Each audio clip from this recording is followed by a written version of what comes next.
Hello everyone, कैसे हैं आप लोग? सब बढ़िया। सो आपका स्वागत है इस कोर्स में जो है security challenges for India. Bharat की आंतरिक सुरक्षा के लिए जो मुख्य चुनौतियां हैं। हमारा पहला लेक्चर हो चुका है, ये हमारा दूसरा लेक्चर है जो है इस टॉपिक पे, linkages between development and spread of extremism, मतलब उग्रवाद। ओके, जो उग्रवाद है और विकास, डेवलपमेंट इज विकास, उग्रवाद इज एक्सट्रीमिज्म। तो उग्रवाद और डेवलपमेंट यानी विकास, इसके बीच में क्या संबंध है, और एक्सट्रीमिज्म के फैलने का, जो उग्रवाद है वो जो अगर फैल रहा है तो उसके साथ डेवलपमेंट का क्या लिंक है, ये देखेंगे। इसके अंदर काफ़ी चीज़ें आती हैं और आगे के लेक्चर्स में यही टॉपिक डिस्कस मेनली होगा, क्योंकि मतलब मेरा कहने का मतलब ये क्यों है, बिकॉज जो लेफ्ट विंग एक्सट्रीमिज़म है, नॉर्थ ईस्ट इंडिया में जो इंसर्जेंसी है, जो टेररिज्म है भारत के अंदर, और जो जम्मू एंड कश्मीर की कंडीशन है, तो ये सब टॉपिक्स इसी के अंदर आ जाते हैं। तो ये काफ़ी बड़ा टॉपिक है, इसमें काफ़ी टाइम लगेगा। तो ये जो सीरीज़ है, ये जो टॉपिक है सिलेबस का, ये काफ़ी टाइम लेगा। ओके, तो जस्ट मैं आपको पहले बता दूं। तो आज जो हम हैं देखेंगे कि डेवलपमेंट और स्प्रेड का, एक्सट्रीमिज़म के, इसका क्या संबंध है। इसमें क्या है, डीप में जाने से पहले, मतलब जैसे लेफ्ट विंग एक्सट्रीमिज्म पे जाने से पहले, या north east insurgency, JNK issue, और हमारा जो टेररिज्म है इंडिया में, उन पे जाने से पहले हमें ये समझना पड़ेगा कि ओवरऑल एक्सट्रीमिज्म के टाइप हैं ये।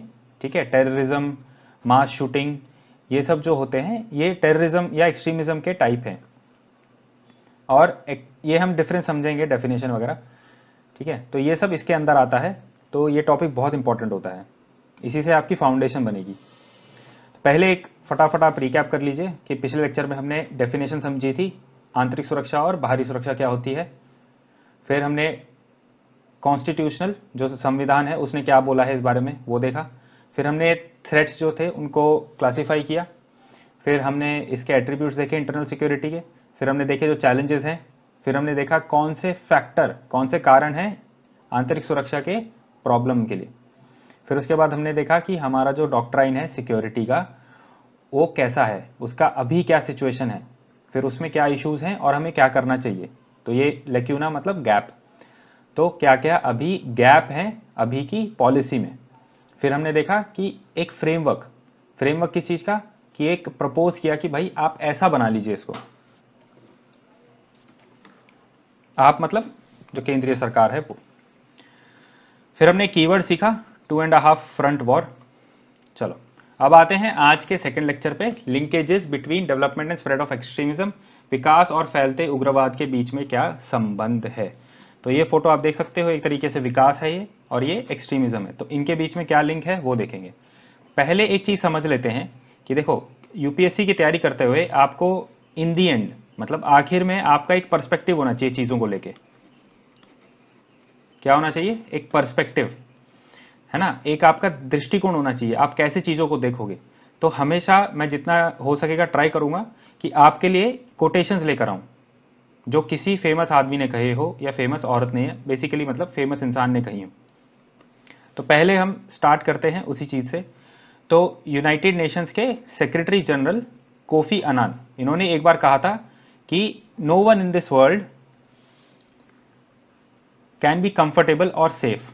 इस वर्ड पे ध्यान दीजिए, when so many people are suffering and deprived, मतलब जब तक संसार में, जब तक विश्व में, वर्ल्ड में काफ़ी सारे लोग पीड़ित हैं, है ना, और किन चीज़ों से वंचित हैं, मतलब उनको वो चीज़ें मिल नहीं रही है, तब तक कोई भी व्यक्ति, है ना, सुरक्षित महसूस नहीं करेगा। ठीक है, तो ये एक पर्सपेक्टिव है कि सिक्योरिटी कितनी इंपॉर्टेंट है।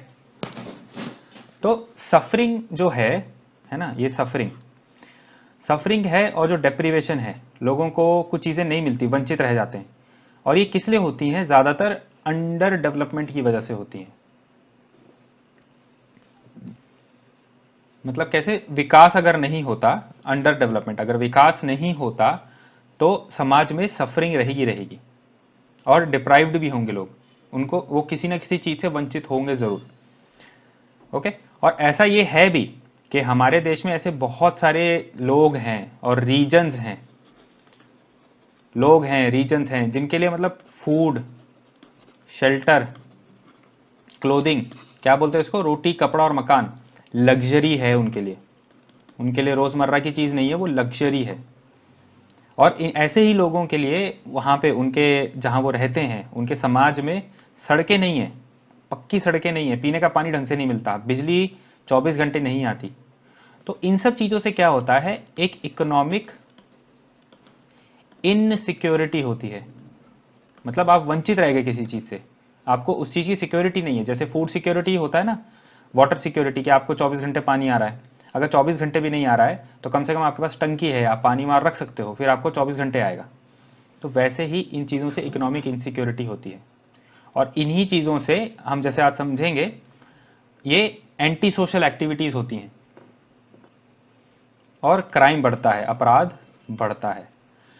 तो यही चीज़ है, ये पर्सपेक्टिव है, आप ये चीज़ ध्यान रखो। ओके। फिर और यूनाइटेड नेशन के जो मिलीनियम डिक्लेरेशन थी 2000 की, उसने कहा था कि पीस एंड सिक्योरिटी, पावर्टी को हटाने के लिए बहुत ज़रूरी है, पीस और सिक्योरिटी। और आपको पता है भारत में पावर्टी का बहुत बड़ा इशू है। तो यहाँ मैं आपको लिंक करा के दे रहा हूँ किसके, सिक्योरिटी जो हम पढ़ रहे हैं, इंटरनल सिक्योरिटी एक्सटर्नल सिक्योरिटी जो हम पढ़ रहे हैं, हम वैसे इंटरनल पे ध्यान देंगे, तो वो चीज़ पावर्टी से भी लिंक्ड है। ये कौन कह रहा है, यूनाइटेड नेशंस कह रहा है। ओके। यूनाइटेड नेशंस के मिलेनियम डेवलपमेंट गोल्स जो हैं, ये भी यही कहते हैं कि बहुत जो देश हैं जिनमें बहुत सारी लड़ाई होती है अंदर ही अंदर और जो स्टेबल नहीं है, वो सबसे कम पावर्टी हटा पाते हैं। तो भारत के लिए मैं आपको ये बता रहा हूँ, ये क्यों, कहाँ आप यूज़ कर सकते हो, ये आप यूज़ कर सकते हो कि इंटरनल सिक्योरिटी क्यों इंपॉर्टेंट है। वो सिर्फ सिक्योरिटी के मायने से मत देखो आप उसको, आप अपना दृष्टिकोण बढ़ाओ उसको। जैसे मैंने कहा कि मैंने आपको 5 R बताए होंगे, है ना, reuse, recycle, reduce, revise, relate. तो इन ये अप्रोच में आपको रिलेट करना है किससे, पावर्टी से। तो ये सिक्योरिटी पढ़ना बहुत ज़रूरी हो जाता है। तो अब आते हैं डेफिनेशंस पे। तो स्ट्रक्चर्ड वे में पढ़ेंगे, तो पहले पर्सपेक्टिव देखा, अब डेफिनेशंस देखेंगे, उसके बाद हम एनालाइज करेंगे चीज़ों को, क्योंकि मेंस में एनालिटिकल पावर ही चेक होती है, आपके फैक्ट रटने की जो ताकत है वो जज हो चुकी है प्रीलिम्स में। और आजकल तो प्रीलिम्स में भी ऐसे हो गए हैं कि एनालिटिकल सवाल पूछ रहे हैं। तो कोई बात नहीं, हम लड़ेंगे। तो देखो, अब समझने की कोशिश करते हैं गवर्नेंस क्या है। इन चीज़ों को आपको समझना ज़रूरी है ताकि आगे जाके कोई डाउट ना रहे। तो गवर्नेंस क्या है, देखो, it relates to effective management, अच्छे से चीज़ों को मैनेज किया जाए और नेशनल लेवल पे सारी चीज़ों को मैनेज किया जाए, ताकि जो देश है उसकी यूनिटी बनी रहे, उसकी इंटेग्रिटी बनी रहे, अखंडता बनी रहे, और लोग सेफ फील करें। ये देखो, सेफ्टी, लोग सेफ फील करें। और हमारे जो प्रिंसिपल्स हैं देश के, हमारे देश के जो गवर्नेंस के प्रिंसिपल्स हैं, वो आई थिंक आपको गेस मार सकते हो आप किस में होगा। पॉलिटी में आपने पढ़ा है, DPSP, डायरेक्टिव प्रिंसिपल्स, आर्टिकल 37 जैसे, है ना। तो ये चीज़ें जो हैं ये वहाँ पे एनश्राइंड है, वहाँ पे बताई गई हैं। जैसे आर्टिकल 37 बोलता है कि ये जो चैप्टर है DPSP का, ये फंडामेंटल है, बहुत ज़रूरी है गवर्नेंस के लिए, भारत के गवर्नेंस के लिए ये चैप्टर बहुत ज़रूरी है। और ये एक जो स्टेट है, जैसे भारत सरकार है, स्टेट मतलब एक पॉलिटिकल चीज़ होती है, वो एक स्टेट मतलब सिंपल एक डेफिनेशन नहीं है। स्टेट एक इम्पॉर्टेंट वो होता है स्ट्रक्चर, उसका ड्यूटी है कि ये प्रिंसिपल्स अप्लाई करे DPSP के जब कानून बना रहे हैं। तो गवर्नेंस का ये होता है फंडा, ठीक है। अब आते हैं डेवलपमेंट पे। डेवलपमेंट देखो एक बहुत ब्रॉड टर्म है, बहुत बड़ी टर्म है, ग्रोथ से ज़्यादा बड़ी होती है। आपने GS3 में पढ़ा होगा, ग्रोथ वर्सेस डेवलपमेंट के टाइम इकोनॉमिक्स में। तो डेवलपमेंट क्या है, ये एक बहुत कॉम्प्रिहेंसिव प्रोसेस है जो विकासशील देश हुए उनको विकसित देश बनाता है, बस। ओके। और इसके अंदर क्या होता है, इसके अंदर ये होता है कि इकोनॉमिक जो पिछड़े होते हैं लोग, वो आते हैं डेवलपमेंट या ग्रोथ की तरफ, और उनका सोशियो कल्चरल और पॉलिटिकल ट्रांसफॉर्मेशन भी होता है, उसमें भी बदलाव आता है, सामाजिक चीज़ों में भी बदलाव आता है, पॉलिटिकल जैसे राजनीतिक चीज़ों में भी बदलाव आता है। तो ये क्या करता है, in the end development quality of life पे फोकस करता है, ना कि GDP पे। तो जो सोसाइटी के लोग हैं उनका अच्छा लाइफ बने, देखो अब एक चीज़ देखना, मैंने डेफिनेशन बहुत मतलब ढूंढ के निकाली क्योंकि इसमें पीपल पे फोकस है। गवर्नेंस में अगर आप देखोगे लास्ट वर्ड क्या है, पीपल। डेवलपमेंट में लास्ट वर्ड क्या है, सोसाइटी। तो आप ये पर्सपेक्टिव बनाओ, इन दी एंड आपको सोसाइटी के लिए ही काम करना है, पीपल के लिए ही काम करना है, समझे। चलो आगे बढ़ते हैं। अब आते हैं एक्सट्रीमिज्म पे। एक्सट्रीमिज्म क्या है, ये एक आइडियोलॉजी होती है, मतलब आपकी मान्यता, आपका बिलीफ, आपका व्यू, आपका नज़रिया, आपका बिलीफ, आपके अंदर की सोच। तो एक्सट्रीमिज्म क्या है, ये सोच है लेकिन ये एकदम एक्सट्रीम होती है, मतलब एकदम छप्पड़ फाड़ के जो आप सोचते हो ना चीज़ें किसी चीज़ के बारे में, वो एकदम एक्सट्रीम, मतलब 100/100 सोचोगे उसमें, ठीक है। तो अब ये चीज़ जो है ज़रूरी नहीं है कि इलीगल हो। अब इसका एग्जाम्पल क्या होता है, मेरा ही रिलीजन अच्छा है, तुम्हारा बहुत बेकार है। और क्या हो सकता है, ज़्यादातर ये रिलीजन में ही होता है। या इसको आप बोल सकते हो एक्सट्रीम लेवल ऑफ पेट्रियोटिज्म, या हाँ नेशनलिज्म हो जाना, ज़्यादा ही मेरा ही देश अच्छा है, ऐसे मेरा ही कल्चर अच्छा है। जब वो उतने एक्सट्रीम पे चले जाते हैं कि दूसरों को बिल्कुल रिजेक्ट कर देते हैं और कोई मान्यता नहीं मिलती, तो आप एक्सट्रीमिस्ट हो जाते हो। लेकिन आप ये ध्यान रखो, ये इलीगल नहीं होता, और ये ज़रूरी भी नहीं है कि आप एकदम से, अगर आप एक्सट्रीमिस्ट हो किसी चीज़ में तो आप वायलेंट हो जाओगे। अभी अगर आप आमिर खान को देखो, वो भाई साहब क्या हैं, एकदम परफेक्शनिस्ट हैं, तो वो एकदम एक्सट्रीम लेवल में मानते हैं परफेक्शन को, तो वायलेंट थोड़ी ना है वो इंसान। तो एक्सट्रीमिस्ट व्यू वो होते हैं जो काफ़ी सारे एक्सट्रीम व्यू रखते हैं, सॉरी एक्सट्रीमिस्ट व्यूज़ वो हैं जो एकदम एक्सट्रीम सोचते हैं हर चीज़ में या फिर किसी एक चीज़ में, और ज़्यादातर ये पॉलिटिकल होता है। और अगर आप किसी और को नुकसान नहीं पहुंचा रहे हो इन व्यूज़ को रख के, तो आप लीगल काम कर रहे हो। जहां आपने नुकसान पहुंचाना शुरू कर दिया ना, जैसे फंडामेंटल राइट्स में क्या बोलते हैं कि subject to morality, subject to public health, ऐसे। वायलेंट एक्सट्रीमिज्म क्या होता है, अब देखो ये आप समझ ही गए होगे, वायलेंट हो जाना, सिंपल हमला कर देना किसी पे। तो एक्सट्रीमिज्म तब एक तकलीफ बन जाता है जब ये जो व्यूज़ हैं लोगों के, आइडियोलॉजी है लोगों की, बिलीफ है लोगों की, वो डेमोक्रेसी को थ्रेटन करे, सोसाइटी को थ्रेटन करे। इसमें क्या होता है, वायलेंट एक्सट्रीमिज्म में आप वायलेंस को यूज करते हो, आप हिंसा का रास्ता लेते हो, और उससे क्या करते हो, अपने जो गोल हैं उनको अचीव करने की कोशिश करते हो, बस। ओके। अब ये जो डेफिनेशन मैंने यहाँ लिखी है, ये federal bureau of investigation USA का उसने डिफाइन किया है, क्योंकि वायलेंट एक्सट्रीमिज्म थोड़ा डिफाइन करना मुश्किल होता है। तो इन्होंने क्या कहा है कि आप किसी चीज़ को बढ़ावा दें, हैं किसी चीज़ को जस्टिफाई करें और सपोर्ट करें, किसको, और वो क्या होना चाहिए, वायलेंट एक्ट होना चाहिए। और उससे आप क्या अचीव करना चाहते हो, पॉलिटिकल, आइडियोलॉजिकल, रिलीजियस, सोशल और इकोनॉमिक गोल्स। मतलब आपके जो गोल्स हैं उसको आप वायलेंट तरीके से करो, या फिर आप सपोर्ट भी करो उस गोल के लिए वायलेंट तरीके, तो आप एक्सट्रीमिस्ट हो, वायलेंट एक्सट्रीमिस्ट, समझे। अब आते हैं रेडिकलाइजेशन पे। देखो रेडिकलाइजेशन क्या होता है, ये एक प्रोसेस है जिसमें एक इंडिविजुअल या ग्रुप ये एकदम एक्सट्रीम जो आइडियल होता है ना वो अडॉप्ट कर लेता है, और उसके बाद बोलता है जो चीज़ें अभी चल रही हैं वो गलत है, स्टेटस को गलत है, और उसके बाद वो दूसरे जो आइडियाज़ हैं उनको भी वो कर देता है, रिजेक्ट कर देता है, मना कर देता है।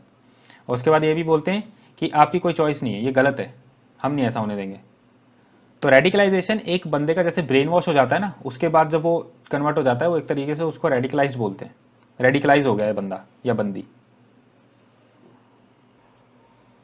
वैसे तो रेडिकलाइजेशन ये भी कोई नेगेटिव नहीं है, ये कब आपने देखा होगा, क्यों मैं कैसा बोल रहा हूँ, क्योंकि ये आपने इंडिपेंडेंस का जो स्ट्रगल है उसमें भी देखा होगा, रेडिकलाइजेशन सुना होगा। तो रेडिकलाइजेशन बेसिकली ये होता है कि ऐसा आप सिस्टम बना लो जो अभी का जो सोशल या पॉलिटिकल ऑर्डर है उसको ओवरथ्रो करे या रिजेक्ट कर दे। ओके। तो रेडिकलाइजेशन मतलब ये है कि अभी जो चल रहा है वो गलत है ऐसा मानना, ये भी है। और ये अब दोनों तरीके से यूज़ होता है, ये नेगेटिव सेंस में भी यूज़ होता है, जो टेररिस्ट होते हैं वो रेडिकल्स हो जाते हैं, वो बोलते हैं कि नहीं, वो अपना अभी का जो मॉडर्न चीज़ों को हटा के कहाँ जाना चाहते हैं, पुरानी चीज़ों में। तो वो क्या कर रहे हैं, स्टेटस को, ये देखो वर्ड जो फर्स्ट पॉइंट में है, स्टेटस को चैलेंज कर रहे हैं ना। तो रेडिकलाइजेशन ये होता है। और जिस सेंस में हमें पढ़ना है उस सेंस में क्या होता है, रेडिकलाइजेशन से लोग टेररिज्म को सपोर्ट करने लग जाते हैं। तो आई होप ये समझ में आया हो। इसके दोनों रीजंस हैं, दोनों मतलब मीनिंग्स हैं, पॉजिटिव नेगेटिव, लेकिन आजकल के जिस कंटेक्स्ट में, जिस संदर्भ में हम पढ़ेंगे वो ये है कि ये टेररिज्म पे आगे का स्टेप है, टेररिज्म से पहले का स्टेप। अब इसका एक एग्जांपल अगर मैं दूं तो ये 2-3 साल पहले की न्यूज़ है। क्या हुआ था कि एनजीओज वगैरह पे बहुत आरोप लग रहे थे कि वो माओइस्ट एरिया में जो काम करती हैं एनजीओज, उन पे बहुत आरोप आ रहा था कि वो एंटी नेशनल हो रहे थे, क्योंकि वो कई बार माओइस्ट के व्यूज़, माओइस्ट जो होते हैं उनको सपोर्ट कर रहे थे, या उनके कह रहे थे कि ये इतने भी गलत नहीं है ये वो। तो सरकार ने इनको कहा कि आप, सरकार नहीं मतलब लोकल पुलिस इनको कहने लगी कि आप एंटी नेशनल हो, आप रेडिकलाइज हो गए। तो इनके ऊपर फिर केस होने लगाते थे या इनके वर्कर्स को अरेस्ट कर लेते थे। तो होम मिनिस्टर ने कहा था, ऑनरेबल होम मिनिस्टर में आई थिंक राजनाथ सिंह जी थे उस टाइम, तो the then home minister, honourable home minister said that हमें इन चीज़ों को नहीं करना है, हमें इनको हरास नहीं करना है, और अगर आप कुछ कर भी रहे हो आपके पास प्रॉपर प्रूफ होना चाहिए। तो रेडिकलाइजेशन देखो, मान लो रेडिकलाइजेशन क्या है ना, प्रूव करना बहुत मुश्किल होता है। तो सरकार ने इसलिए ये कहा और होम मिनिस्टर जी ने भी ये कहा कि आपके पास प्रॉपर प्रूफ होना चाहिए, तभी आप अरेस्ट करेंगे।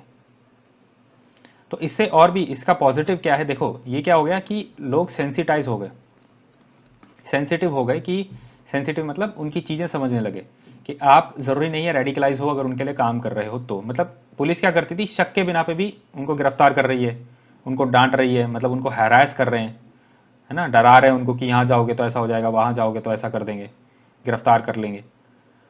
तो इससे क्या होता है, जब सरकार ने ये आदेश दिया कि आप बिना प्रूफ के नहीं करेंगे किसी को अरेस्ट, हरास नहीं करेंगे, तो इससे क्या हुआ कि जो लोकल कम्युनिटी है उनको भी अच्छा लगा, उससे उनको कॉन्फिडेंस आया कि सरकार हमें गलत नहीं समझ रही है, हमें समझने की कोशिश करेगी ये।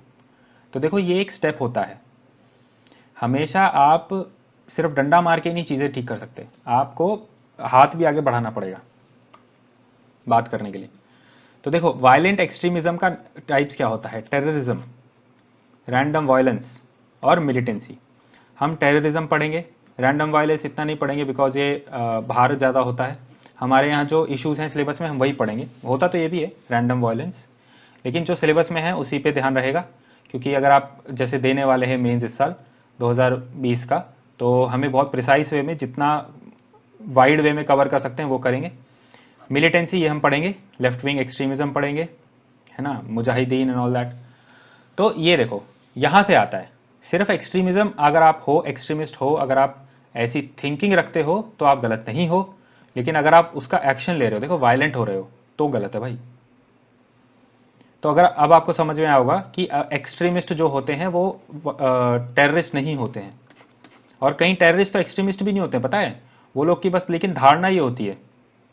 आई नो आप बोलोगे अभी तो आपने बोला कि वायलेंट एक्सट्रीमिस्ट जो होते हैं टेररिज्म होते हैं, टेररिस्ट वाले होते हैं, लेकिन ये जो लोग होते हैं कई बार बहुत ऐसे लोग होते हैं टेररिज्म में भी कि कैसे बोलूँ, वो सिर्फ अपने ईर्ष्या के लिए कर रहे हैं, है ना, ग्रीड के लिए कर रहे हैं या फिर, ठीक है। तो एक्सट्रीमिज्म और टेररिज्म का ये रिलेशन थोड़ा समझना ज़रूरी है कि ये आते हैं, मिक्स होते हैं ये भी, लेकिन ये ऐसा ज़रूरी नहीं है कि हर टेररिस्ट एक्सट्रीमिस्ट हो, ऐसे कुछ कुछ होते हैं। पढ़े लिखे लोग को ले लो यार, ओसामा बिन लादेन को ले लो, है ना, वो एक्चुअली अगर आप उसका आप ओरिजिन पढ़ो ना तो वो एक्सट्रीमिस्ट नहीं था पहले। अब उसमें तो जाएंगे नहीं अभी। देखो तो एक्सट्रीमिस्ट और टेररिज्म का लिंक समझ में आया, ये दोनों मिक्स भी होते हैं और ये दोनों मिक्स नहीं भी होते हैं।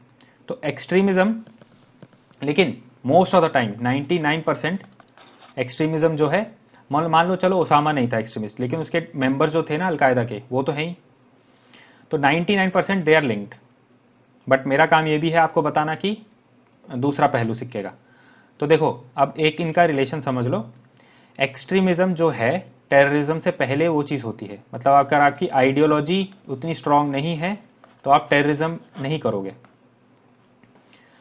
तो अगर आपको काउंटर टेररिस्ट, काउंटर टेररिज्म जो टर्म है, अगर आपको काउंटर टेररिज्म करना है तो आपको डायरेक्ट टेररिज्म पे तो अटैक करना ही है, लेकिन आपको उससे पहले जो आइडियोलॉजी आती है, जो सोच है, विचार हैं, उनको भी, उन पर भी अटैक करना है, उनको भी ख़त्म करना है।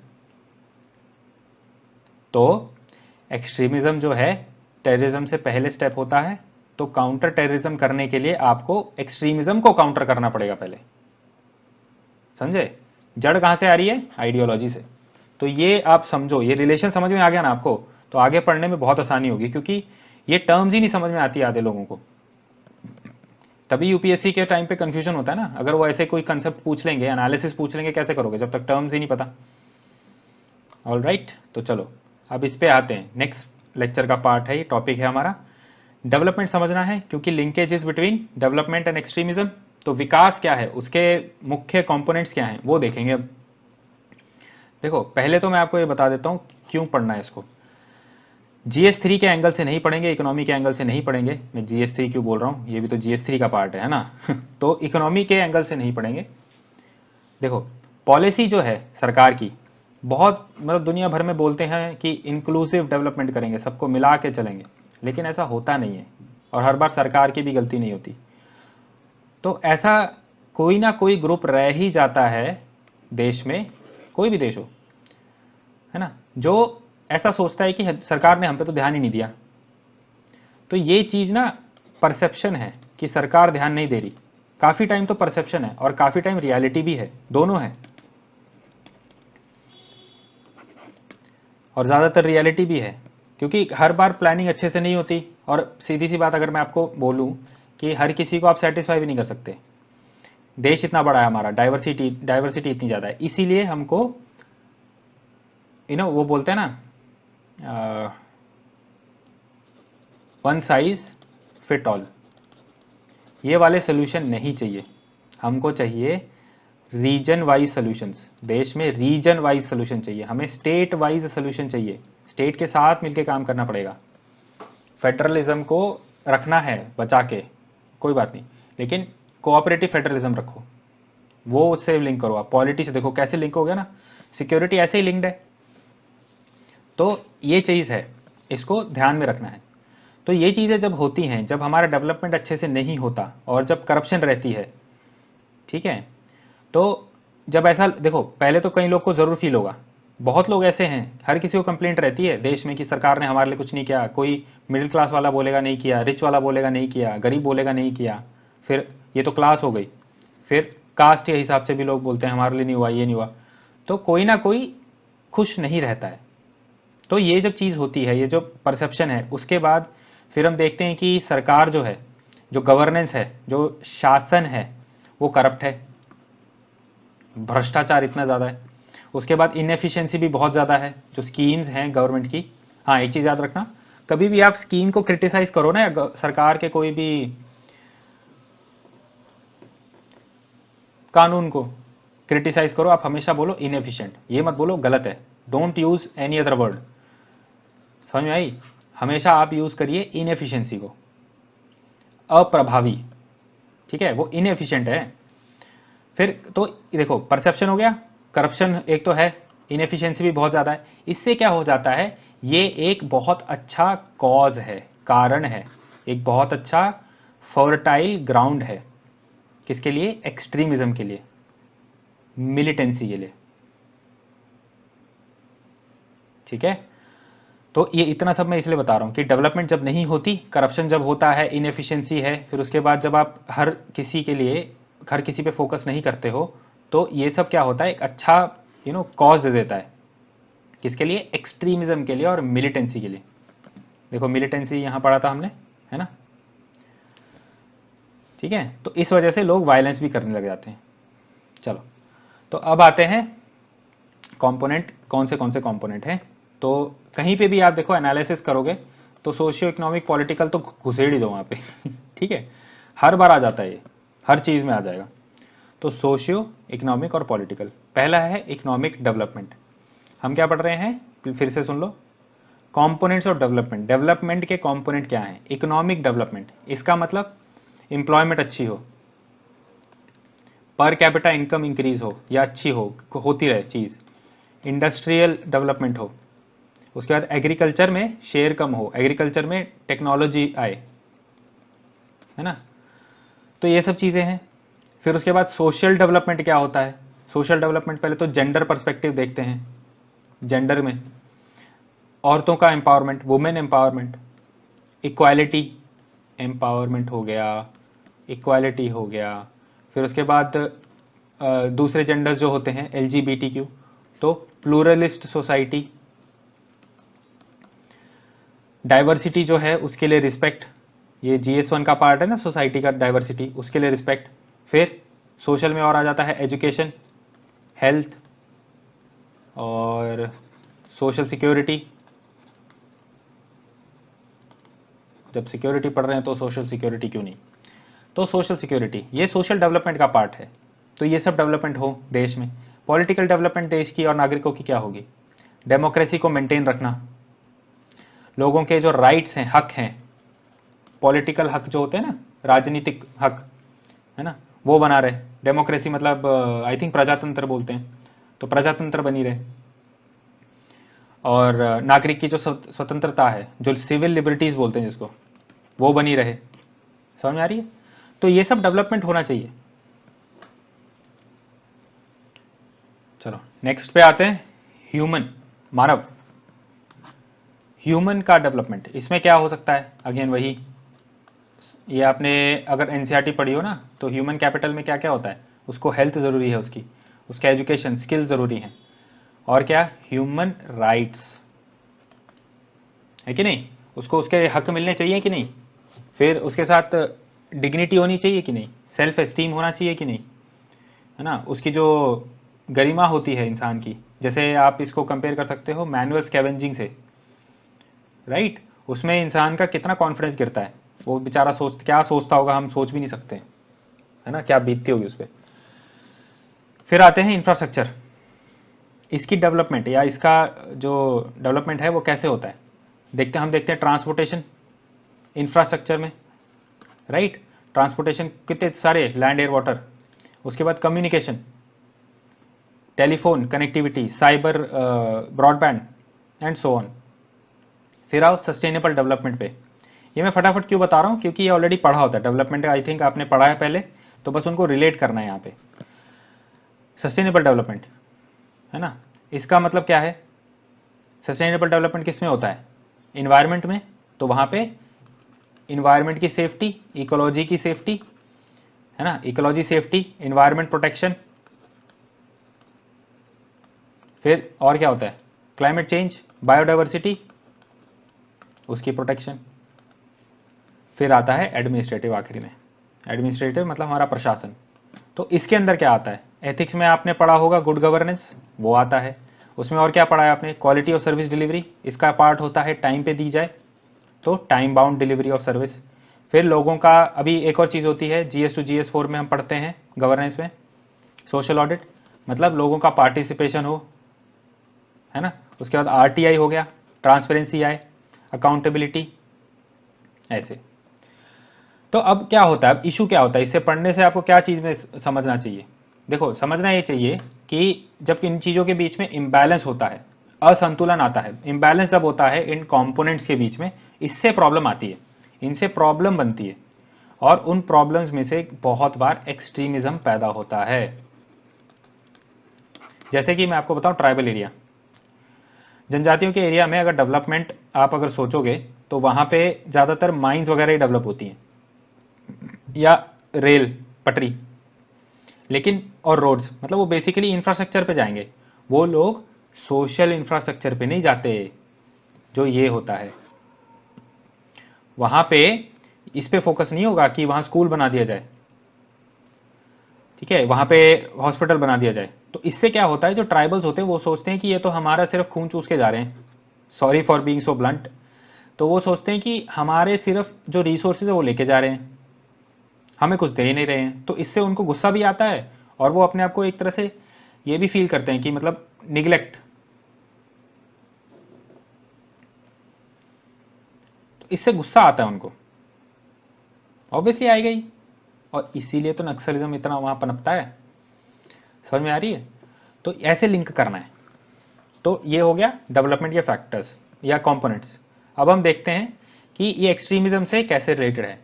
देखो जैसे मैंने आपको बताया कि कॉजेस जैसे होते हैं अंडर डेवलपमेंट, उससे इनको फर्टाइल ब्रीडिंग मिलती है, ब्रीडिंग ग्राउंड, अच्छी खेती होती है फिर एक्सट्रीमिज़म की, जब गरीबी हो, पावर्टी हो, अनएम्प्लॉयमेंट हो। तो लैक ऑफ डेवलपमेंट है, अगर डेवलपमेंट नहीं हो रहा है तो उससे फर्टाइल ग्राउंड मिलता है टेररिज्म को और एक्सट्रीम आइडियोलॉजी को। टेररिज्म कैसे भी हो सकता है, वो बोलेंगे कि अमीर, रिच वर्सेस पुअर में terrorism, violence against upper caste भी होता है ना, और लोअर कास्ट भी होता है, ज़्यादातर लोअर कास्ट की तरफ, बट कन्फ्लिक्ट दोनों में होता रहता है। फिर रेस के नाम पे, रिलीजन के नाम पे, तो ऐसा होता है। ये जो डेवलपमेंट है ऐसे बनता है, लिंक ऐसे है इसका एक्सट्रीमिज्म के साथ, जब नहीं मिलता है डेवलपमेंट। ऑलराइट, तो डेवलपमेंट अगर नहीं है तो उसका डायरेक्ट और इनडायरेक्ट रिलेशन है किसके साथ, एक्सट्रीमिज्म। उससे क्या होता है, देखो अगर आपको पैसा नहीं मिल रहा है, कोई आपके पास पैसा आके बोल रहा है भाई ये काम कर दे, देश ने तेरे लिए क्या किया है ना, और आप देख रहे हो कि हाँ माँ बाप भी ऐसे गरीबी में जिए, तुम भी जी रहे हो, लोग आके तुम्हारे यहाँ से रिसोर्सेज लेके जा रहे हैं लेकिन तुम्हें कुछ नहीं दे रहे हैं, गुस्सा तो आएगा ही। और यही होता है वहाँ पे काफ़ी चीज़ों में। और ये ऐसा नहीं कि सिर्फ सरकार की गलती है, ये प्राइवेट की भी गलती हो जाती है, वो भी डेवलप नहीं करते, लेकिन वो तो प्रॉफिट पे चलते हैं, तो किसी को क्या ही कसूर डालोगे। लेकिन इन दी एंड सरकार ने वोट मांगे थे ना, तो सरकार की जिम्मेदारी है और सरकार के डिफरेंट सिविल सर्वेंट्स की जिम्मेदारी है कि भाई डेवलपमेंट पहुंचाओ लोगों तक। अब आते हैं एक एक रीज़न पे। देखो पहले वाले जो रीज़न है मैंने उनको बांटा है डेवलपमेंट डेफिसिट में। मतलब क्या, डेफिसिट क्या होता है, अभाव, विकास इज डेवलपमेंट। तो विकास का अगर वहाँ अभाव पड़े तो क्या हो सकता है। देखो पहला तो ये है जल, जंगल और ज़मीन।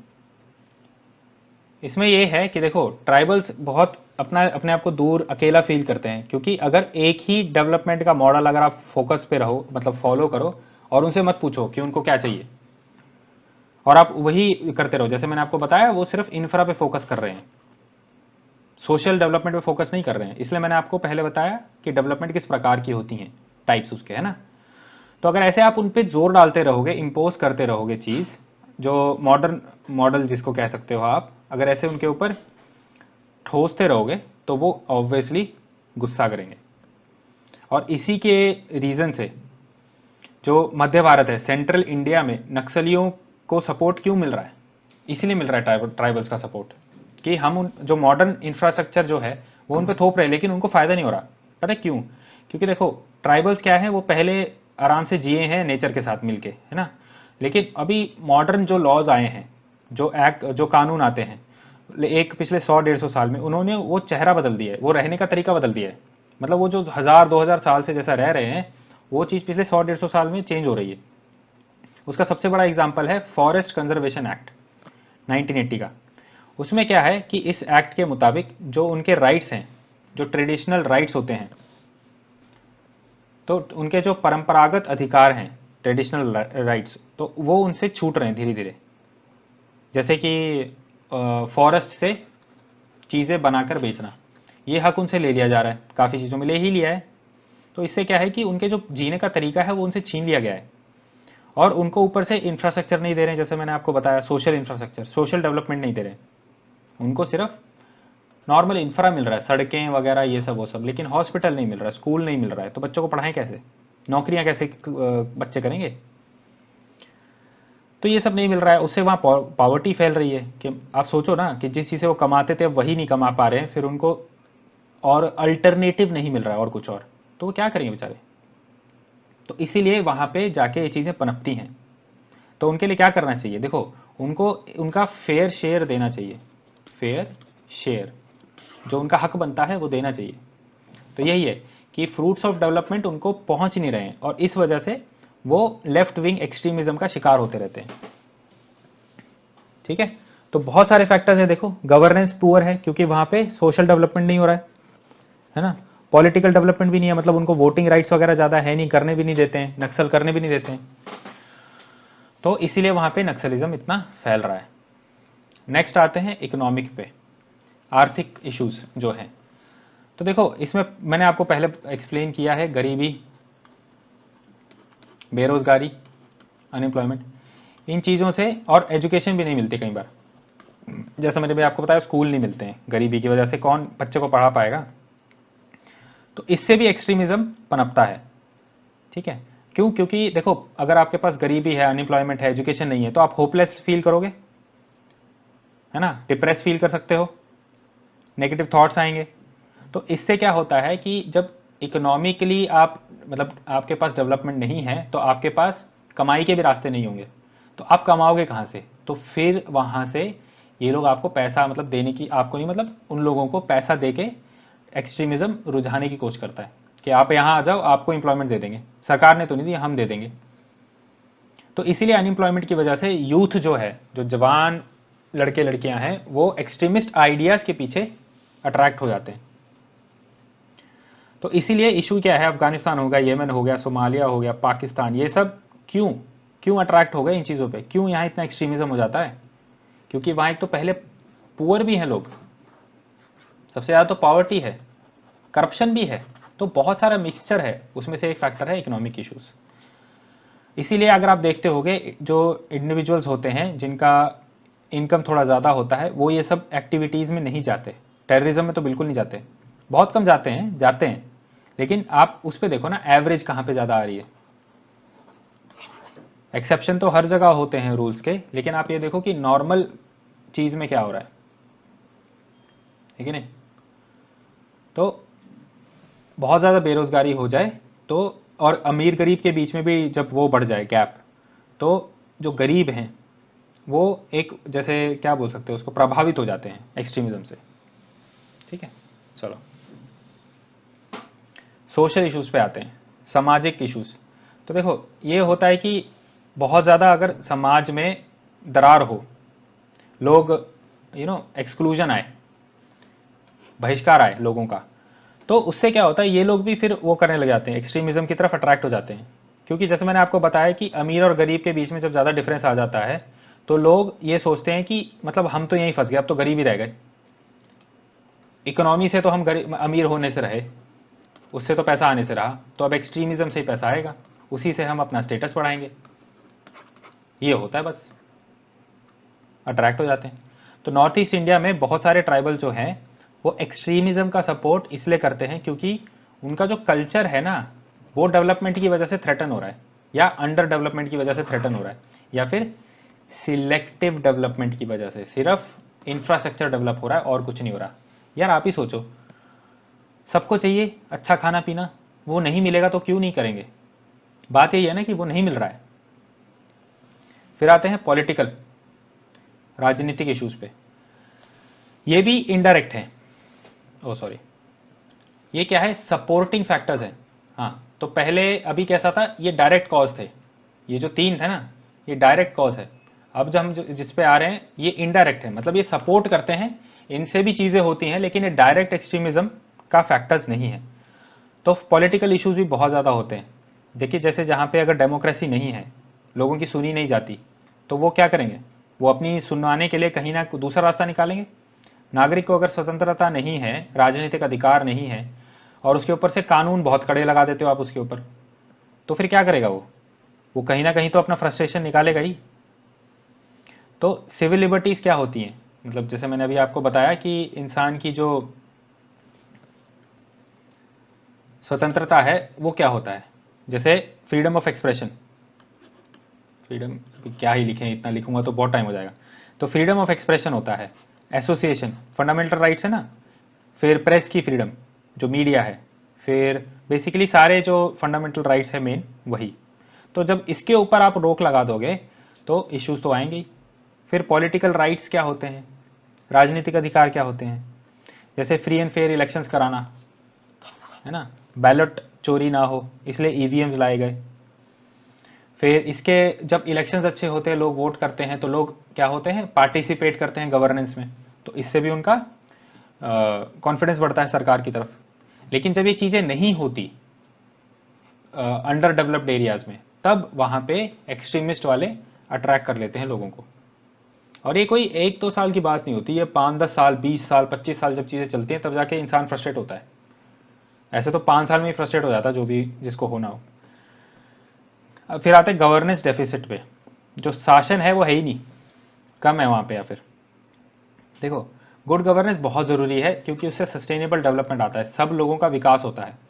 तो उससे काफ़ी हद तक जो कन्फ्लिक्ट्स हैं वो कम हो जाते हैं, जैसे कि टेररिज्म। तो आपने देखा होगा गुंडागर्दी भारत के कई राज्यों में ज़्यादा क्यों है, क्योंकि वहाँ गवर्नेंस ही नहीं है ना। तो लोग क्या है, लोग फील करते हैं कि यहाँ तो हमारे पास सरकार आएगी नहीं। देखो, हर कोई लड़ाई नहीं करना चाहता, कुछ कुछ लोग हैं जो शांति से अपना जीवन व्यतीत करना चाहते हैं, लेकिन उनको भी जब सरकार सपोर्ट नहीं करेगी तो गुस्सा तो आएगा ही उनको भी, क्या कर सकते हैं। आपको ये लग रहा होगा कि मैं सरकार सरकार बोली जा रहा हूँ, लेकिन बात ये देखो, डेवलपमेंट का रोल किसका है, सरकार का ही तो है। तो ऐसा नहीं है कि सरकार हर बार गलत होती है, लेकिन जो कॉजेज़ हैं 95% जो कॉजेज़ हैं वो सरकार पूरे हटा सकती है। क्योंकि देखो, कोई अपना ऐसे उठता तो नहीं ना जवान होके, अरे भाई मैं तो ये आतंकवादी करूँगा जाके। होते हैं, बहुत इश्यूज होते हैं, ब्रेन वॉश के रीज़न होते हैं। अभी हम पढ़ेंगे, LWE का रीज़न पढ़ेंगे, JNK में मिलिटेंसी है उसका रीज़न पढ़ेंगे। तो जब ये सब पढ़ेंगे तो पता चलेगा। क्योंकि देखो, JNK के ना रीज़न अलग है, उसके हिस्टोरिकल और जोग्राफिकल रीज़न ज़्यादा हैं मिलिटेंसी के लिए, इनके रीज़न अलग हैं। और मैं एक बार आपको यह भी बता दूं कि हम लीगली उनको ऑफिशियल लैंग्वेज में LWE ही बोलते हैं, हम नक्सलाइट नहीं लिखेंगे पेपर में। नक्सलाइट में आप पेपर में ना नक्सलाइट लिख सकते हैं ना आप माओइस्ट लिख सकते हैं, आप पेपर में सिर्फ LWE ही लिखेंगे। और एक बार हमेशा जब भी ऐसे एक्रोनिम लिखो, शॉर्ट फॉर्म लिखो, तो हमेशा एक बार पहले एक्सप्लेन करो, ठीक है। तो गवर्नेंस डेफिसिट समझ में आया। तो देखो, एक और मैं एक चीज़ बता देता हूँ कि देखो, गवर्नेंस अगर रहेगी तो स्टेबल डेमोक्रेसी रहेगी। तो डेमोक्रेसी रहने से क्या होता है, लोगों की सुनी जाती है ना, पीपल पार्टिसिपेट। और यही लोगों को लगता है ना कि हाँ चलो कुछ तो हक है, कुछ तो मिल रहा है। यही बात है, लोग क्या चाहते हैं, वो चाहते हैं कि हमें जब आप राम पे आज हम पे मतलब लोगों पे जब आप पॉलिटिकल राज करो तो आप ढंग से करो, कम से कम हमारी सुन के करो। जब वो इग्नोर होते हैं ना तभी गुस्सा आता है। और उनकी जो हक है ना वो काफ़ी सही भी होते हैं, लेजिटिमेट होते हैं, लीगल होते हैं, लीगल तो नहीं कह सकते बट सही होते हैं। वो ज़्यादा से ज़्यादा क्या चाहते हैं, वो कहते हैं कि सेल्फ गवर्नेंस का दो ना, हमको हक दो, हम पहले से चलता आ रहा है हमारा, तो अभी क्यों नहीं। ठीक है। तो नॉर्थ ईस्ट में यही इशू है कि उनके जो लेजिटिमेट ग्रीवेंसेस हैं ट्राइबल्स के, वो सुने नहीं जा रहे।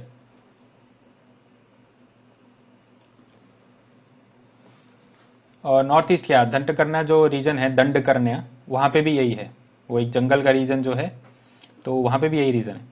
तो सोसाइटी जो गुड गवर्नेंस पे फोकस ना करे, ट्रांसपेरेंट ना रहे, अकाउंटेबल ना रहे, रूल ऑफ लॉ को फॉलो ना करे, उसको सस्टेनेबल डेवलपमेंट करना मुश्किल हो जाता है उसके लिए।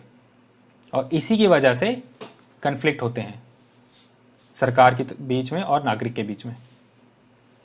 ठीक है, तो ये है, ये लिंक है। गुड गवर्नेंस मतलब ना ही सिर्फ सस्टेनेबल डेवलपमेंट के लिए ज़रूरी है, लेकिन इंटरनल सिक्योरिटी के लिए भी ज़रूरी है। और एथिक्स में भी ये टॉपिक आप पढ़ते हो। फिर आते हैं ट्राई जंक्शन थ्योरी पे।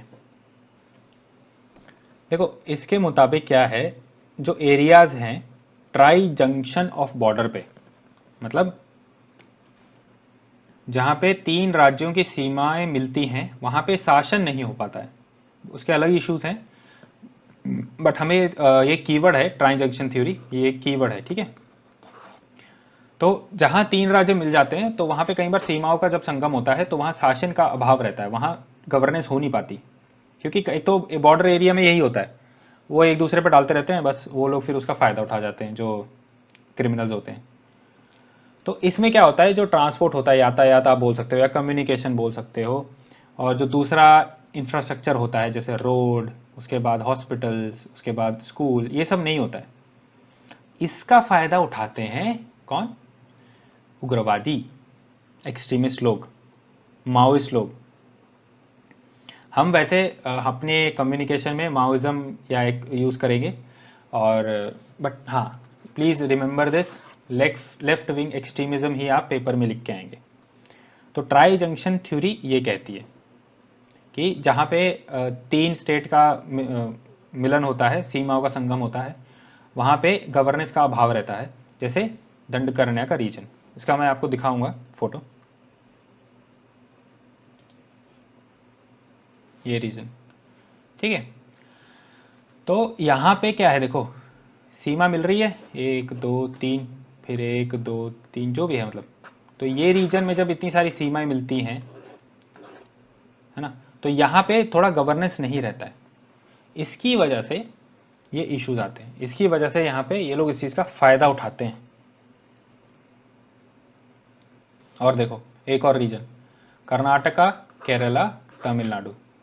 तो वहाँ पे ये this is a report by the Hindu. तो वहाँ पे भी एक माओइस्ट ग्रुप है, वो एक्टिव है यहाँ पे, ठीक है। तो यहाँ पे क्यों फ़ायदा होता है, क्योंकि यहाँ पे मैंने बताया गवर्नेंस थोड़ी सी ढीली हो जाती है। तो यहाँ पे इनके 40 मेंबर का जो ग्रुप है वो एक्टिव था। ओके, तो ऐसे रहता है ये, इसलिए कीवर्ड है। देखो ट्राई जंक्शन कॉरिडोर, ये कीवर्ड है। तो अब क्या इससे निष्कर्ष निकाला जाए? देखो टेररिज्म कोई ना कोई उसका बेसिस होता ही है, वो कुछ आधार पे ही बन पाता है। ओके, वो कुछ आधार पे ही पैदा होता है। तो कोई उसकी आइडियोलॉजी होती है, कोई उसका गोल होता है, तो उसको वो क्रिएट करते हैं लोगों के मन में। वो जो आइडियोलॉजी होती है वो क्रिएट करते हैं, और वो उसके लिए फर्टाइल ग्राउंड लेता है। जैसे खेत के लिए मिट्टी अच्छी होनी चाहिए, तभी गेहूँ उगेगी, तभी चावल उगेगा।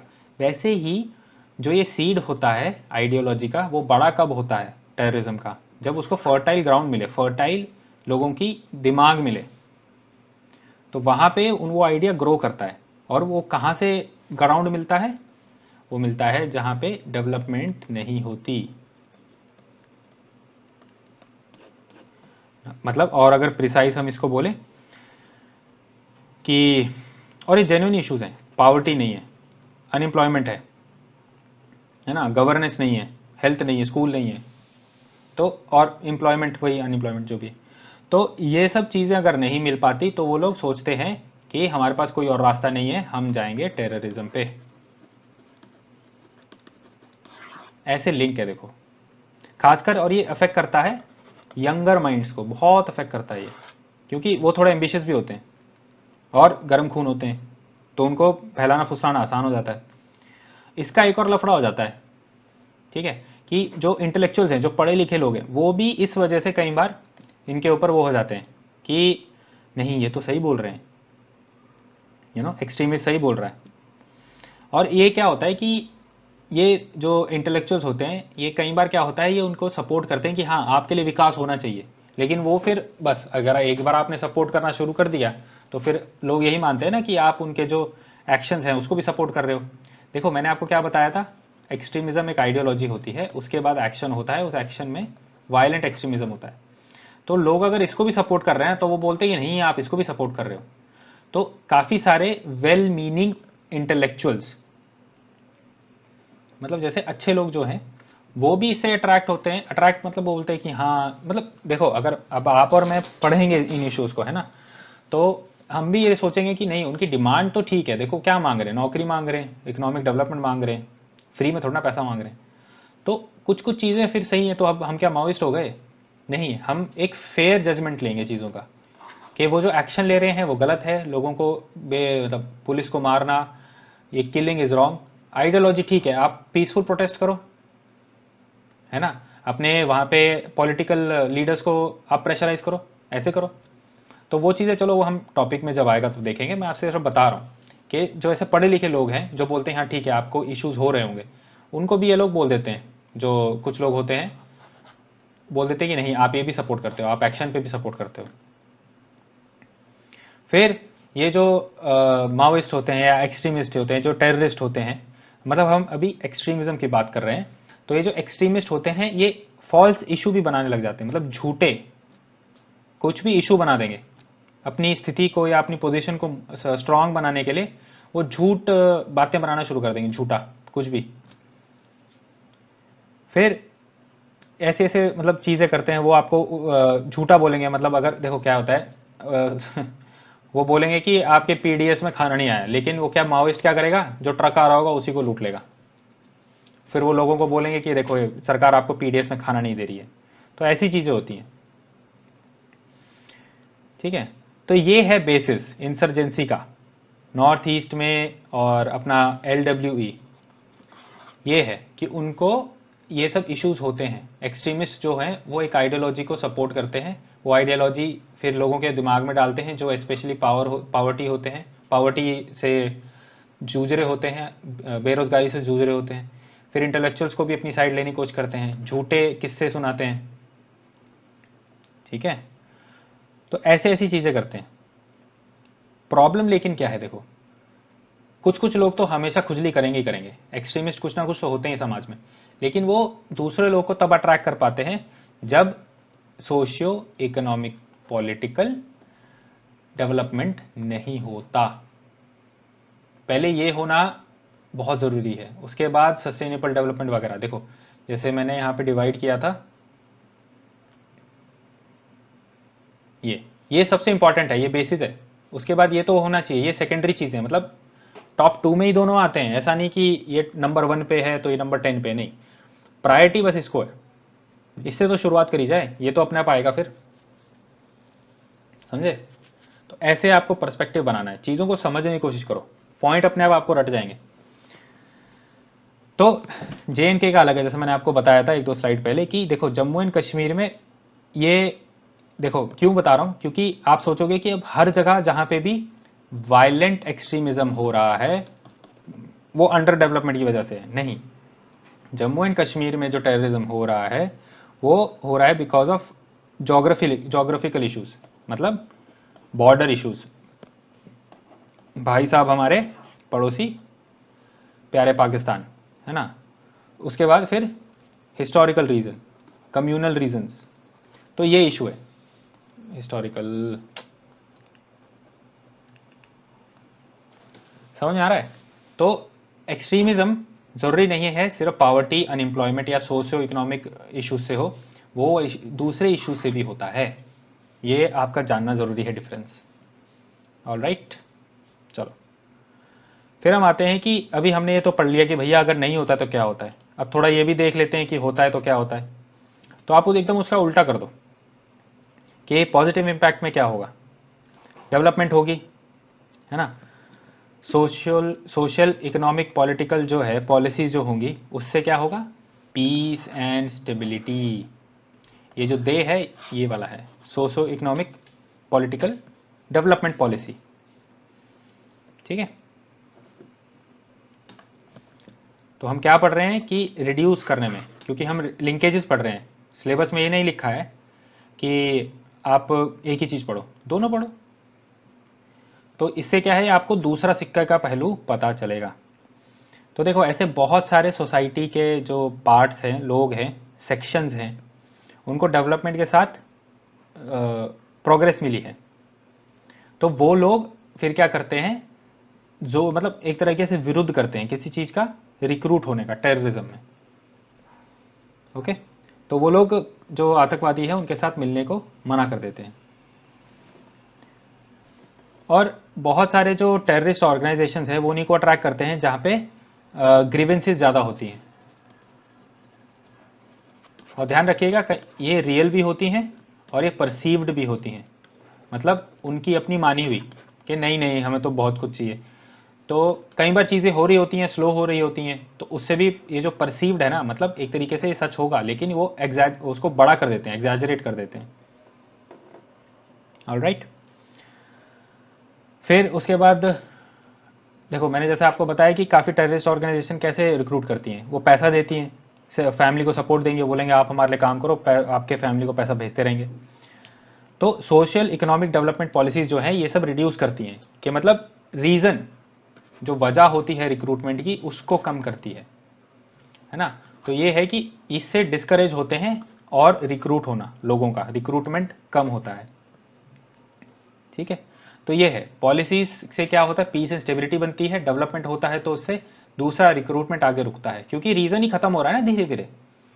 लेकिन बहुत बड़ा फैक्टर क्या है, implementation is very very important, बहुत इंपॉर्टेंट है।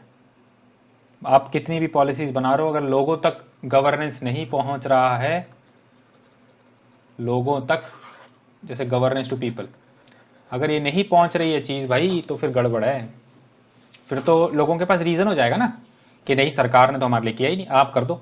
इसीलिए तो क्रिमिनलाइजेशन ऑफ पॉलिटिक्स हो रहा है। उसका एक रीज़न यही तो है, क्रिमिनल्स क्यों घुस रहे पॉलिटिक्स में, क्योंकि जब आपके लोकल इलेक्टेड लीडर ही इफेक्टिव नहीं है, देखो मैं क्या वर्ड यूज़ कर रहा हूँ, इफेक्टिव, तो अगर गुंडा इफेक्टिव है लोकल एरिया का, तो वही इलेक्ट होगा ना, क्योंकि उसका तो पैसा भी है, लोगों की लेजिटिमेसी भी है।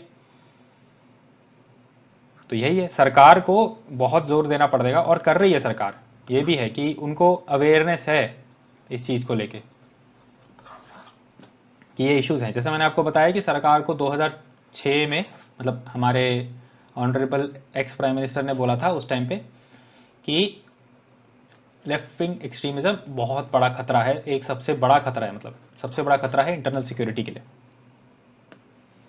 ठीक है, तो ये है पॉजिटिव इम्पैक्ट। अब देखो इम्प्लीमेंटेशन तो कर दी, अब मैं आपको एक फ्रेमवर्क देता हूँ।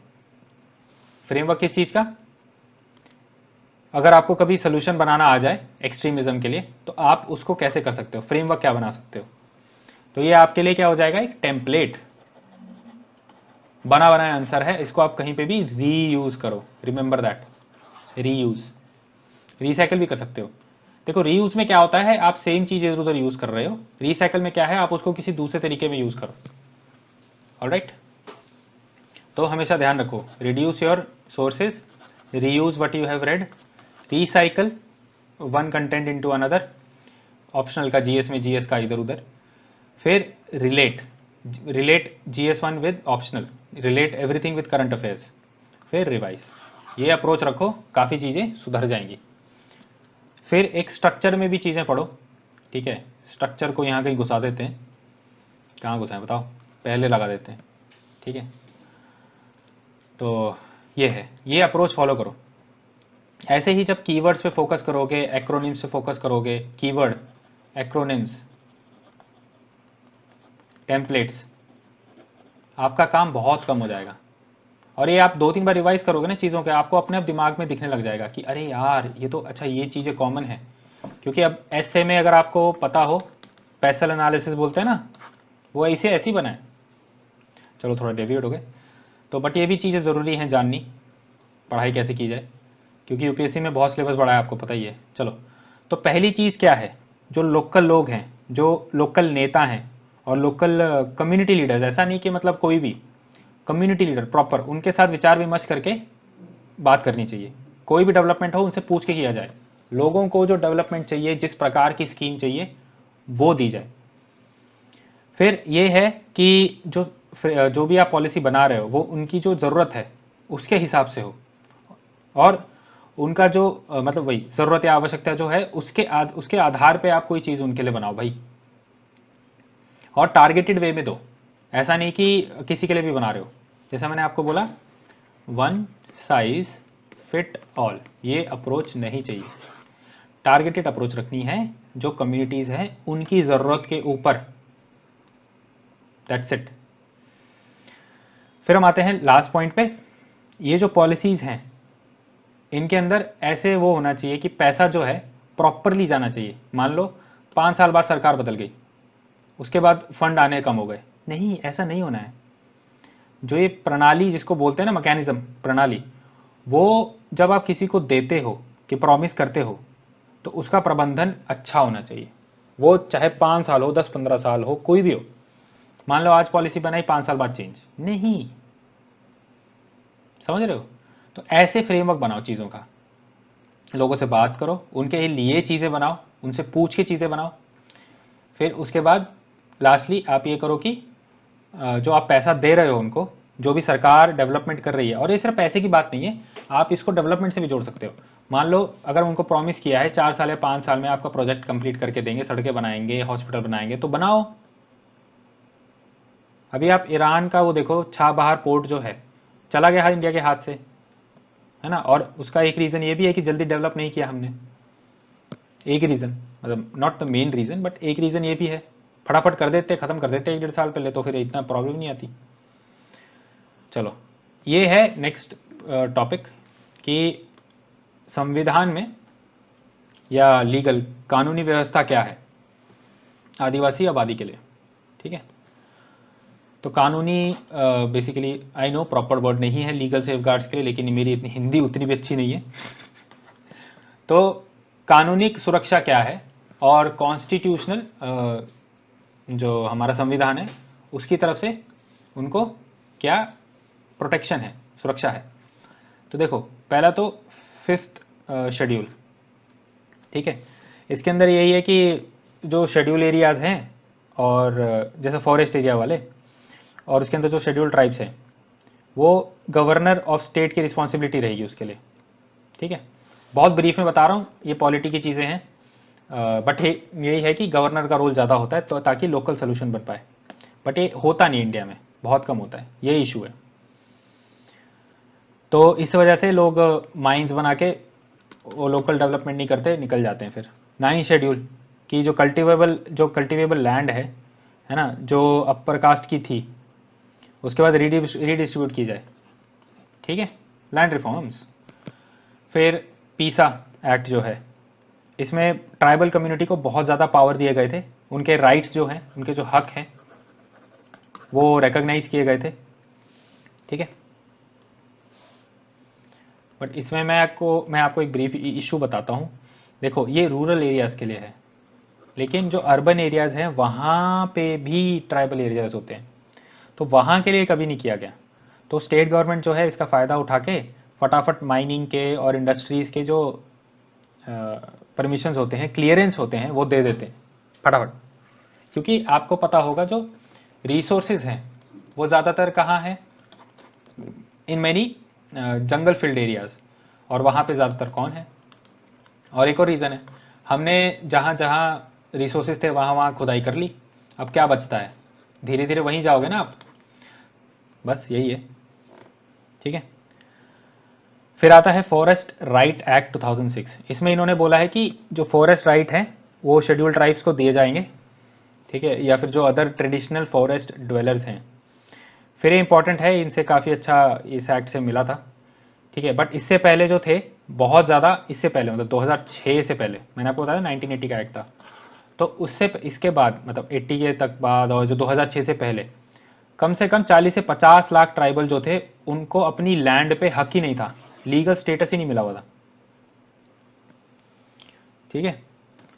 तो ये है। और फिर एक और चीज़ इसमें इशू है कि जो फॉरेस्ट डिपार्टमेंट है वो थोड़ा एंटी ट्राइबल है, काफ़ी जगह एंटी ट्राइबल माइंडसेट, मतलब जो उनका अधिकार होता है ना ट्राइबल्स का, वो उनको दिया नहीं जाता प्रॉपरली। तो जो ट्राइबल होते हैं ना वो क्लेम करते हैं कि ये हमारी राइट है, ये हमारी लैंड है, वो उनको रिजेक्ट कर देते काफ़ी सारे। फिर और आपको ये भी पता होगा पर्टिकुलरली वर्नरेबल ट्राइबल ग्रुप्स, तो ये चीज़ जो है इनको भी जो राइट्स हैं वो भी नहीं मिल पाते।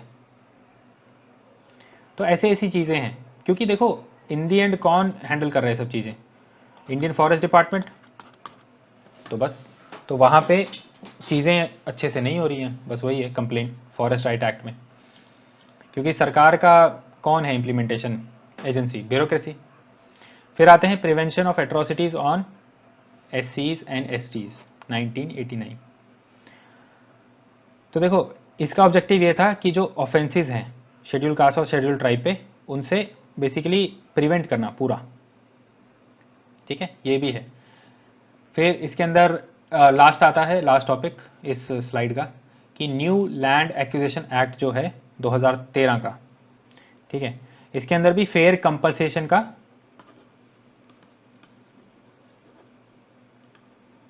क्लॉज है, ठीक है। तो ये जो मैं आपको बता रहा हूँ ये सेफगार्ड्स हैं, बट इनमें कई बार इशू भी होता है, तो मैंने आपको साथ में वो भी बता दिया।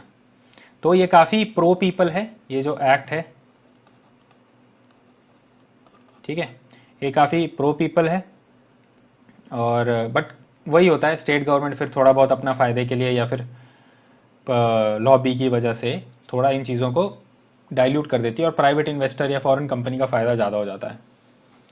ओके, तो क्या हो जाता है कि ईज़ ऑफ डूइंग बिजनेस के चक्कर में ट्राइबल राइट्स को पे फोकस नहीं दिया जाता, ठीक है, मतलब ईज़ ऑफ डूइंग बिजनेस को बढ़ाने के प्रयास में बेसिकली आप बोल सकते हो जो किसान हैं और जो आदिवासी हैं, फार्मर्स और ट्राइबल्स, उनके अधिकार को हक नहीं दिया जाता। ओके, तो वे फॉरवर्ड क्या है? पहली बात तो देखो यही है कि हमें पहले पॉवर्टी, गरीबी, ठीक है, तो बेरोजगारी, इसको सीधा ख़त्म करना होगा। ओके, तो उसके बाद जो लेफ्ट विंग एक्सट्रीमिज़म है, बाकी चीज़ें जो हैं नॉर्थ ईस्ट में, तो वो सब कम होंगी। और खासकर sorry sorry sorry sorry sorry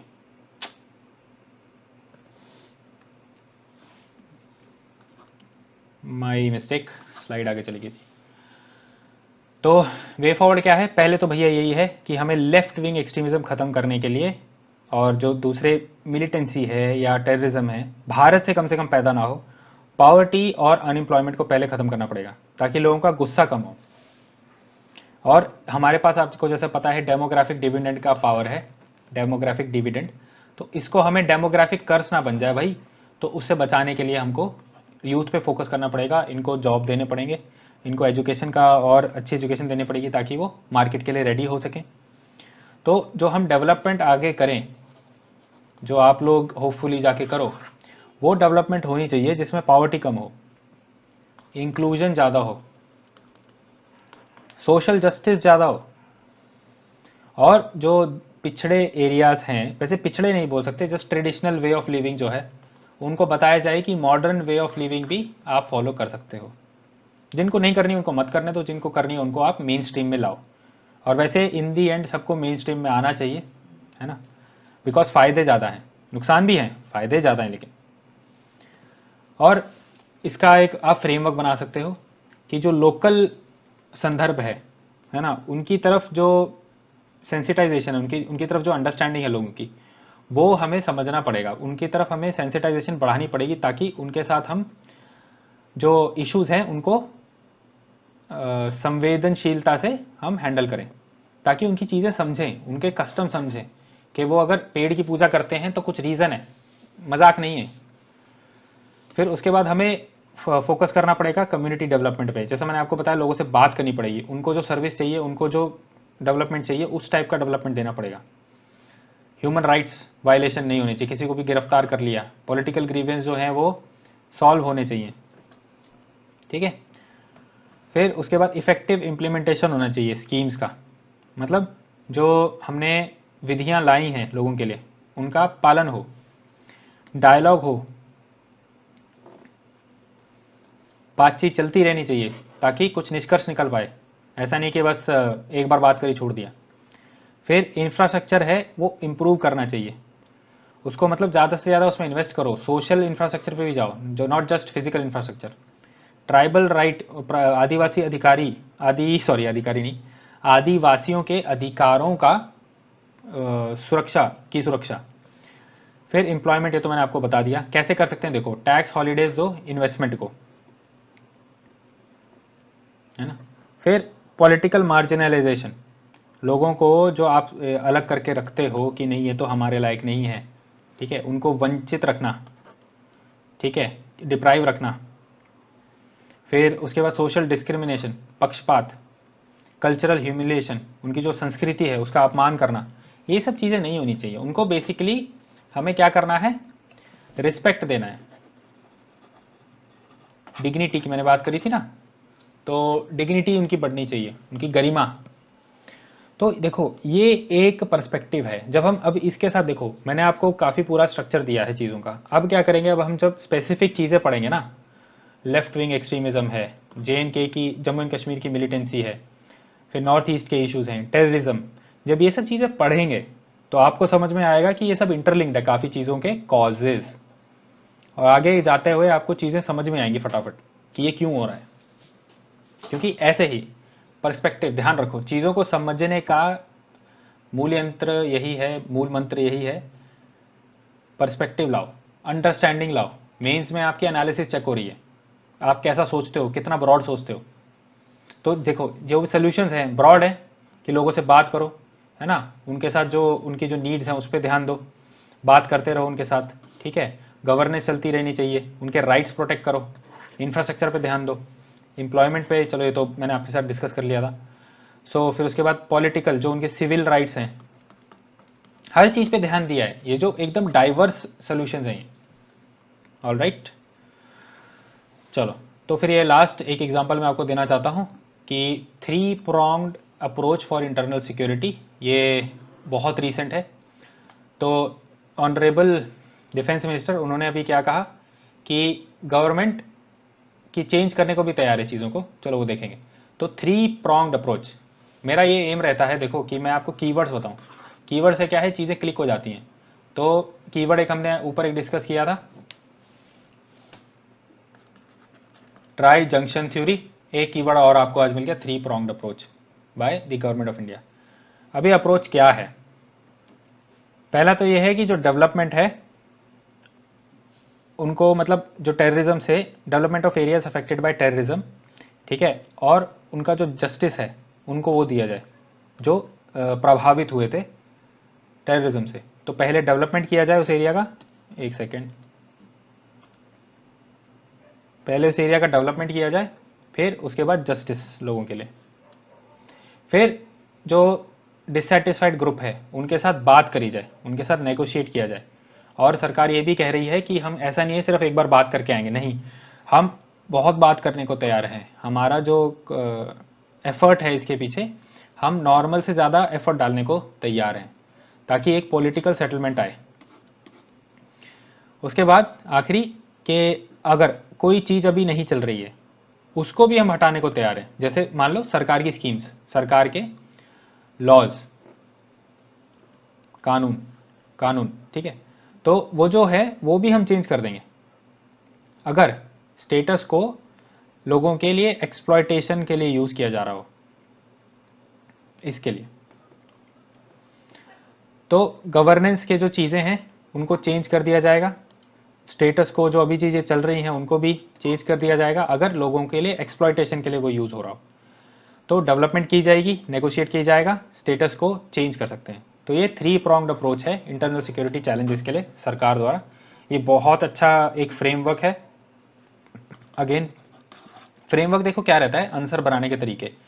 mains में क्या होता है, हर बार आंसर आप बना नहीं पाते हो और हर सवाल का जवाब पता नहीं होता। तो फ्रेमवर्क जब आप बना लोगे, पर्सपेक्टिव जब आप बना लोगे, पर्सपेक्टिव क्या होता है, एक नज़रिया किसी इशू को देखने का। फ्रेमवर्क क्या है, फ्रेमवर्क है कि आप किस चीज़ों के थ्रू एनालाइज करोगे। जैसे एसए का एक फ्रेमवर्क होता है पेसल एनालिसिस, फिर एक जीएस 1 2 3 4 के थ्रू, फिर historical analysis, ancient, medieval, modern, right. तो ये 3 फ्रेमवर्क होते हैं एसए के। वैसे ही यहाँ पे भी एक फ्रेमवर्क मैंने आपको दे दिया, डेवलपमेंट, नेगोशिएट और चैलेंज स्टेटस को। तो इसके थ्रू आप कोई भी इंटरनल सिक्योरिटी का आंसर आता है छाप दो। यही तो स्किल है, यही ये एक आर है मेरी स्कीम का, जो कि होता है रिसाइकल, ठीक है। चलो तो देखो, अब एक और चीज़ मैं आपको लास्टली बता दूं, अंडर डेवलपमेंट, क्या, अंडर डेवलपमेंट, फिर इम्बैलेंस्ड डेवलपमेंट। अगर मैं इसको यहाँ लिखूं तो जस्ट अ सेकेंड,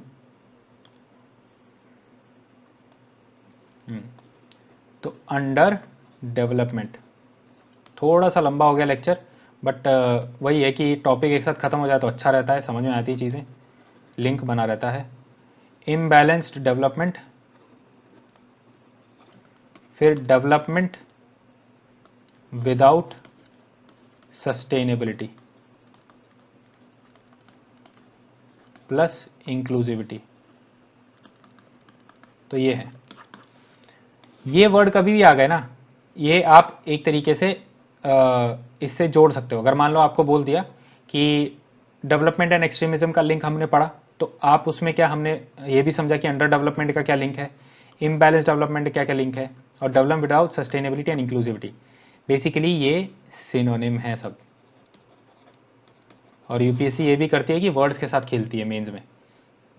तो अगर ये चीज़ आ रही है ना तो आप घबराना मत, सब अंडर डेवलपमेंट ही है।